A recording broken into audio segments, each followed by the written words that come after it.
Alright guys, we're now moving on to the section of graphing linear equations. And there are three ways to graph an equation. The first one we're going to see is having a point and a slope. The second one will be slope-intersect form. And the third one will be finding the x and y intercepts of the linear equation. What is the graph of an equation? The graph of an equation is a way to geometrically represent every pair of numbers that is a solution to the equation. Each of those pairs correspond to a point on the graph.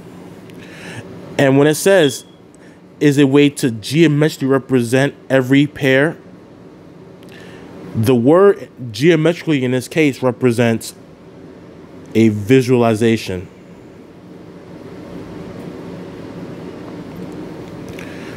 Something that we can picture.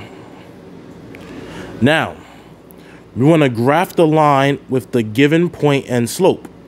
The slope is -2, passing through the point of -3, 4. Let's first graph this point of -3, 4. The x is -3, the y is +4. That's going to be right here.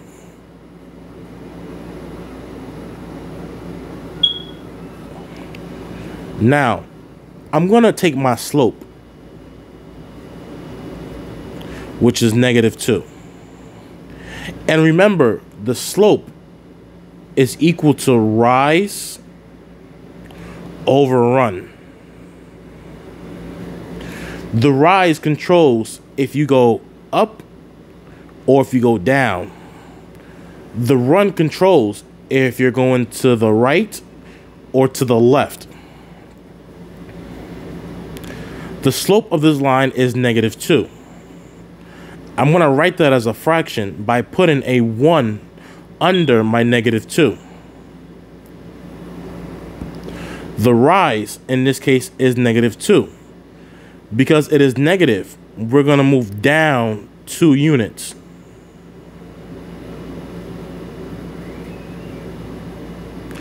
The run is a +1.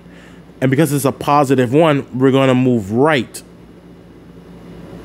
1 unit. What that means, from this point of -3, 4, we're going to move down 2 units. So 1, 2, down 2. And then after that, we're going to move to the right 1 unit. And the next point will be right here. Once again, from the point of -3, 4, move down 2 units, move 1 unit over to the right. Once I have that second point, we are now going to connect them, forming the line. My graphing skills are kind of abysmal, so please try not to judge me too much in this case. Let's try that one more time. Okay, let's try this again.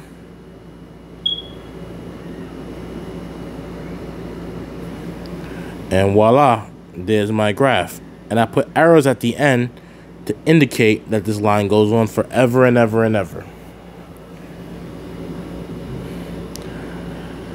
All right, guys, hope that made sense.